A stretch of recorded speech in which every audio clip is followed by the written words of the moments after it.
know, we're learning so much about each other without the mask. Like, it's crazy. Oh, you see each other. I know. I was like, honestly, it might have been a good day for me to wear my mask. I'm really tired. We might be on the hot. Just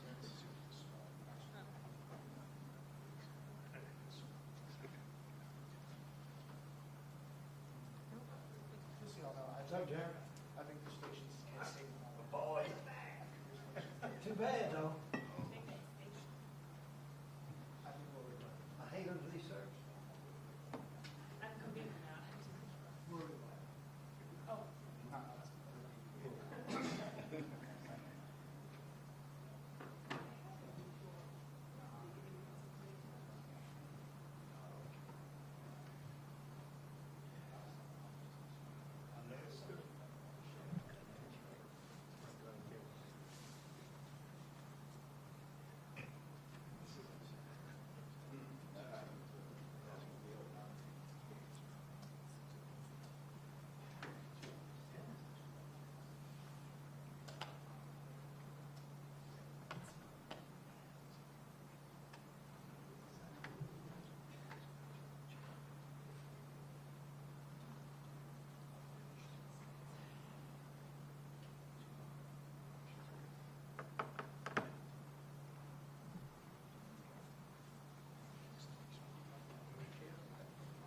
I don't see it. This is the shows.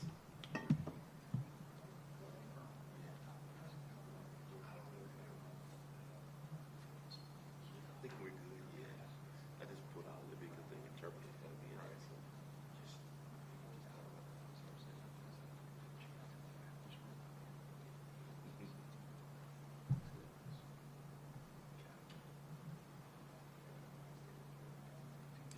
Raise it up high.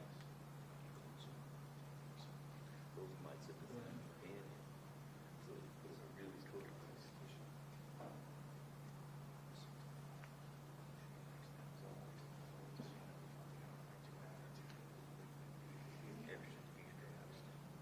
Go ahead, so are good, yeah, both of them. Next question.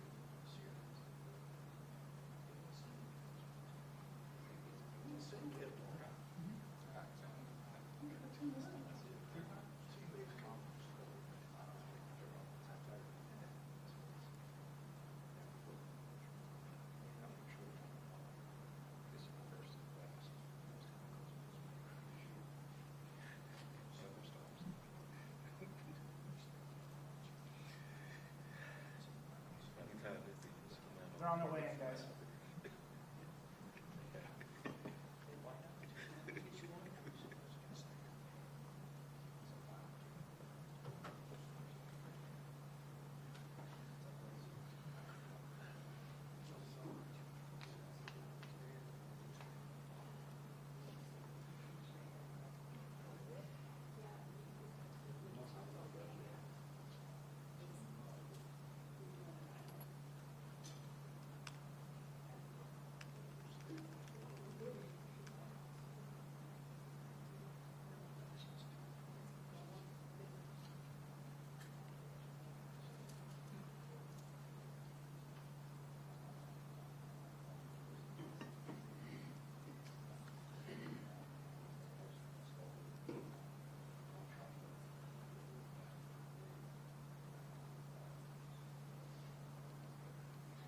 Governor.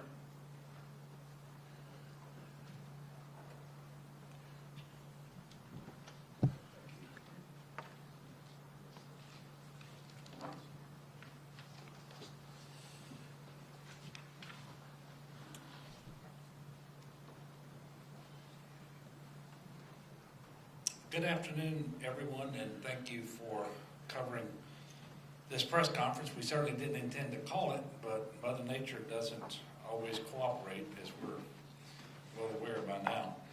I do have with me today, in addition to General Wascom, who heads up GOSEP here, Dr. Sean Wilson, Secretary of the Department of Transportation and Development, also Butch Browning, the State Fire Marshal. We've got Brigadier General Keith Waddell, Adjutant General of the National Guard, and Colonel Lamar Davis, who is Superintendent of the Louisiana State Police.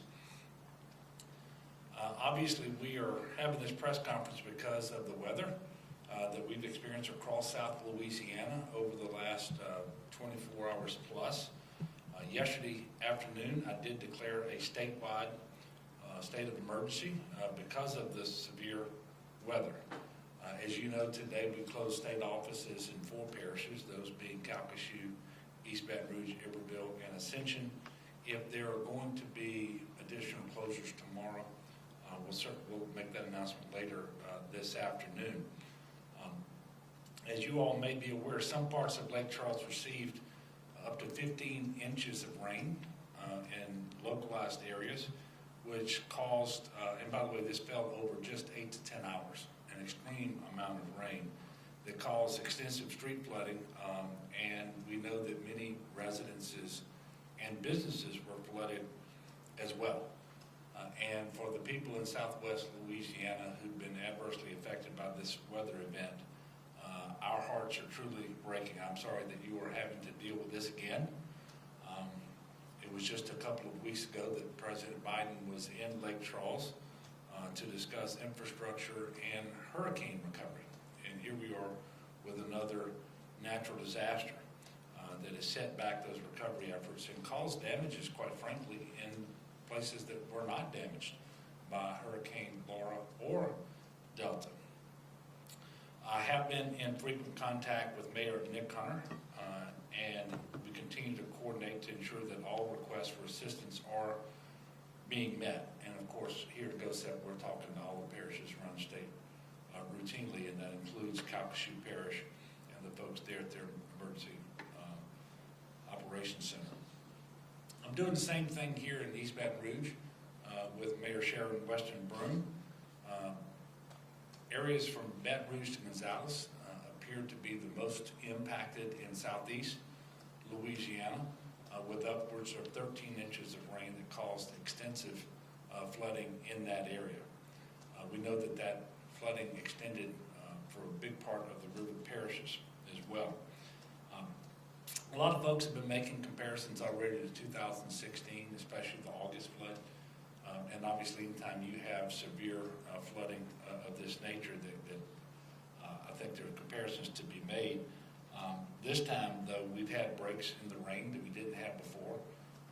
The water and river levels have been able to recede before the next round would roll in. And I think one of the things we're benefiting from this time is that we haven't had a lot of rain up north. And so the rivers and the creeks are able to fall a little faster this time, and the water is not backing up as far, and it is receding more quickly. However, if you're one of the people with water in your home or water in your automobile, then that's a little consolation to you. So this is a very serious weather event, and we're certainly aware of that. And unfortunately, more rain is on the way. We are anticipating additional rainfall tonight and tomorrow morning. The forecasts are very imprecise, and the first people to tell you that are the folks at the National Weather Service and the meteorologists. But we believe there will be more rainfall tonight and tomorrow, and then there should be a break, and then an additional round of storms coming into the area on Thursday.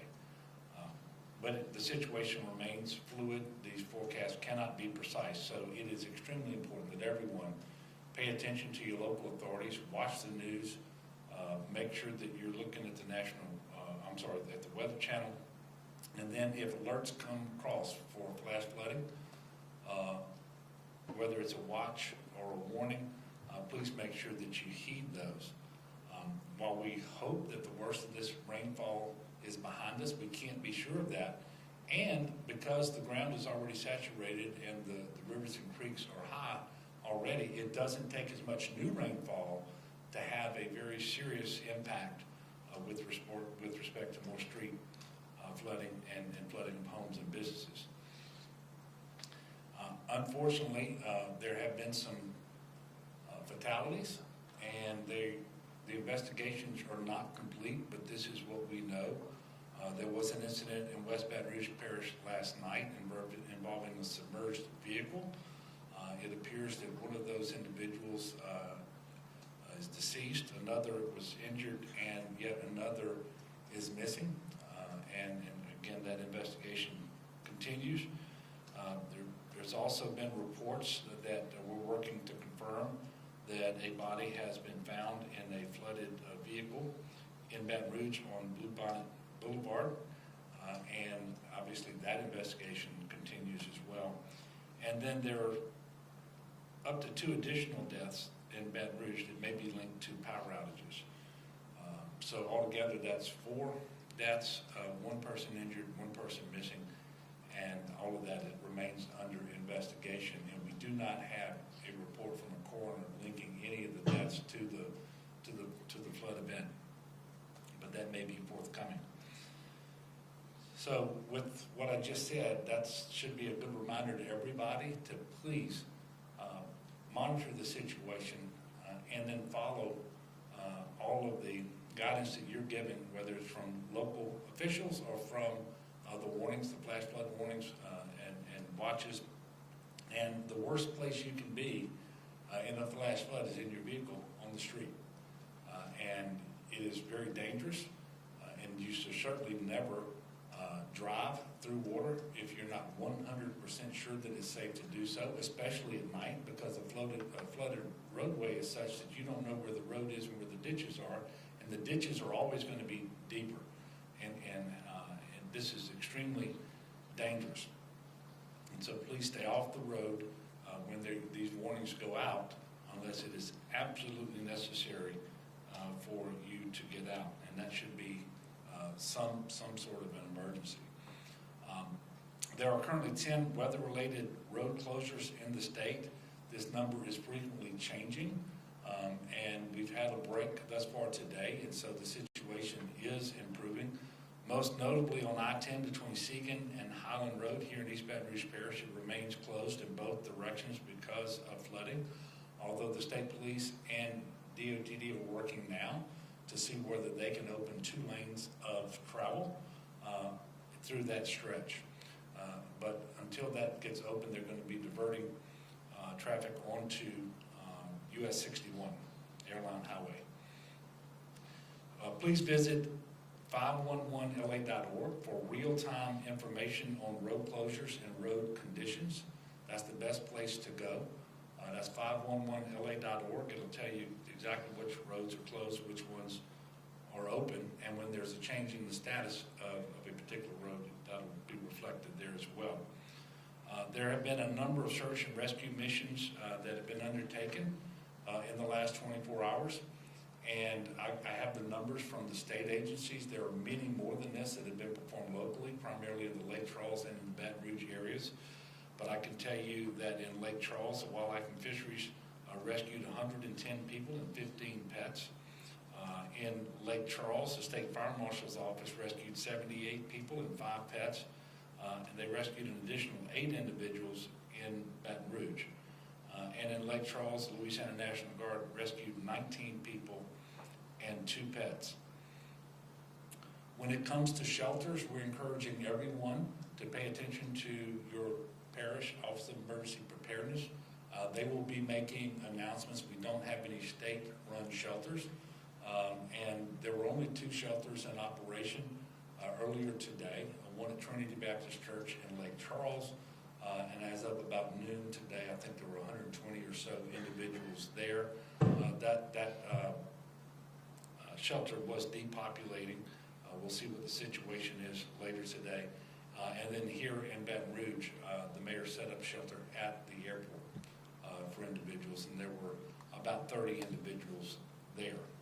But as far as sheltering operations, those are all going to be locally run, and so we encourage people to make sure that you're following the guidance of your local officials. As of noon today, the Public Service Commission reported 10,430 outages, and that was down from 25,000 outages at 6 a.m. So power restoration is happening relatively quickly. If you are without power, however, and you plan on using a generator, please make sure that you do so safely. I'll remind you that we had a number of fatalities after the hurricanes last year when individuals used generators. They did so too close to their home or maybe under their home in a crawl space or in a garage or under a vent or a window, please make sure that you don't do those things and get the generator at least 20 feet from your house in a well-ventilated area. And then if you're going to change the fuel or refill it, make sure that it cools off completely before you do that. Finally, with hurricane season approaching and beginning in just a couple of weeks on June 1st, it is a reminder to everyone to please get a game plan. You can go to getagameplan.org. You will see that number one on the list is to get your COVID vaccine. That's part of getting a game plan, so that if you have to leave and be sheltered, either in a congregant sheltering, a non-congregant sheltering, or move in with a relative or a friend or anything like that, that it's safe for all of you to do that. So please go to getagameplan.org. Let's make sure that everyone gets vaccinated, and that's the best way to start hurricane season. Speaking of COVID, today we did report 494 new COVID cases, and there are currently 299 individuals in the hospital across the state of Louisiana, and very sadly we are reporting 11 additional deaths over the last 24 hours. As of today, we are at 10,500 even in the number of people who died from COVID-19 since the start of the pandemic here in Louisiana.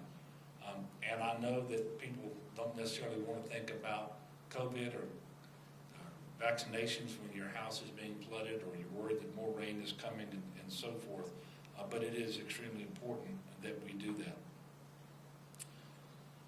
29.5% of our population is fully vaccinated, and that's a decent number. That's a lot of shots, but that means that 70% are not fully vaccinated, and so that means we have a lot of work to do. If you need to get information about where to get vaccinated in Louisiana, visit covidvaccine.la.gov, or you can call 1-855-453-0774. Again, please continue to monitor your local news and follow the advice of local officials. Not sure yet when the next press conference will be. I know we're scheduled to have one on Thursday. That was the regularly scheduled press conference. You see these individuals that I called out here today, so if you have a question that you want to direct to one of them, you may do so at this time, and I'll take your questions as well. Yes, sir. Governor, I just want to think, so far, 4 deaths, 4 total deaths, is that what am I missing? Well, first of all, none of this has been confirmed by a coroner as being caused by the rain event, the floods. However, at this time, there are investigations into 4 deaths. There's 1 injury and 1 person missing. That's correct. Yes, sir. Is there high water equipment or anything deployed?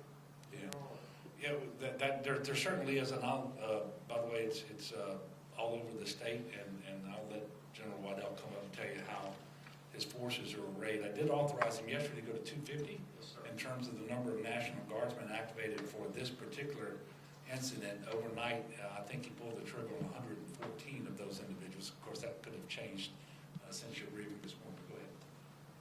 Yes, sir. That strength number will continue to go up over the next 12 to 24 hours in terms of the overall forces that we have. As far as the high water vehicles, currently we have 20 high water vehicles and 10 boats in Calcasieu Parish, 4 boats and 4 high water vehicles in Vermilion Parish. We've got 5 high water vehicles and 2 boats in East Baton Rouge, and we also have a quick reaction force in Belle Chase that has 7 high water vehicles ready to go.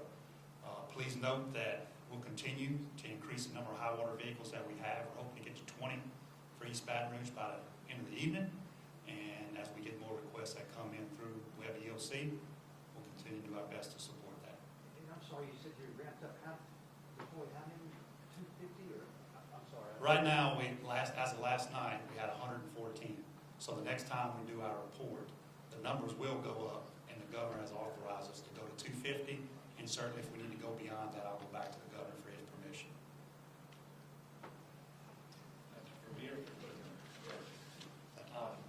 Thank you. Getting back to the question that you asked earlier, just a few minutes ago, the East Baton Rouge Parish Coroner did confirm the death of a 33-year-old male. He was found in a flooded vehicle after the water receded in Baton Rouge, and this was the vehicle on Blue Bonnet Drive, and it's confirmed that the death is considered storm-related. Yes, sir. I understand it's still investigation on the power-related deaths. Is this medical equipment failing? Yes. As I understand it, and this has not been confirmed yet, potentially they were on oxygen and needed the power in order to receive oxygen. Yes, sir. Do you anticipate requesting federal relief for this? Or? Well, we're continuing to put the numbers together in terms of how much individual assistance might be necessary.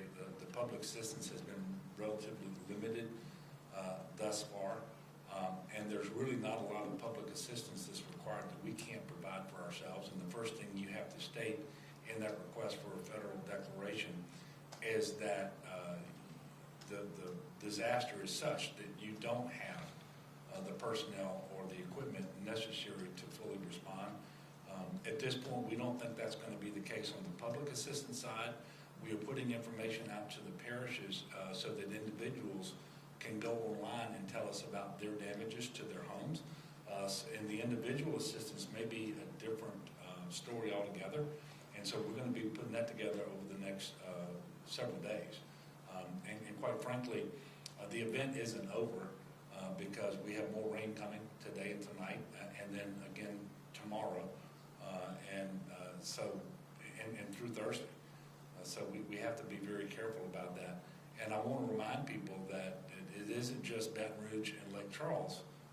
They got the worst of it last night, but any place in South Louisiana could get it again tonight and then through the rest of the week. Any other questions? Okay. Well, look, thank you all very much. I appreciate you coming out. I would ask us lift up in prayer all the families of the individuals that we just talked about who are deceased or injured or missing, and let's make sure we pull together. Let's be good neighbors to one another in this time when we have so many people whose lives are upside down, but that's especially the case down in Southwest Louisiana, where we know individuals have had their homes now damaged by natural disasters 3 times since August, and some for the first time in this flood, and they didn't flood in Hurricane Delta, for example. So let's do that. Let's pull together, and then we will let you know when the next press conference is. Thank you very much for covering us today. Elder Secretary Wilson did his part.